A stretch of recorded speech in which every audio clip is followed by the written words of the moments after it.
పరలోక సంబంధమైన ఉద్దేశాల మీద మనం మనసు పెట్టాం. ఒకవేళ భూలోక సంబంధమైన చదువులు అవసరమే, మనకు అవసరమే, కావాలి.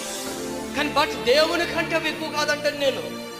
ఎందుకనంటే ఈ భూమి మీద నువ్వు ఒక కలెక్టర్ అయినా, ఒక డాక్టర్ అయినా, ఒక ఇంజనీర్ అయినా, ఒకవేళ ఎటువంటి బిజినెస్ మ్యాన్ అయినా, ఎటువంటి ఉద్యోగం కలిగిన టీచర్ అయినా, ఒకవేళ ఏ ఎంప్లాయ్ అయినా సరే ఈ భూమి మీద మాత్రమే పరిమితం. అది పరలోకానికి పరిమితాలు కాదు. అవి నీ బతుకుదేరికి కావాలి, అవి అంతే.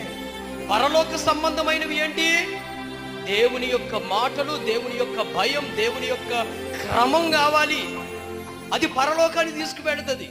భూ సంబంధమైనవి భూ సంబంధం వరకే అవి. కాబట్టి మన పిల్లలను ఎవరి దగ్గరికి నడిపించాలి? దేవుని దగ్గరికి, దేవుని మందిరానికి.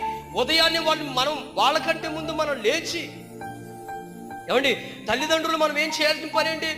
ఉదయాన్నే లేచి వాళ్ళని లెక్కొట్టి వాళ్ళకి స్నానాలు చేయించి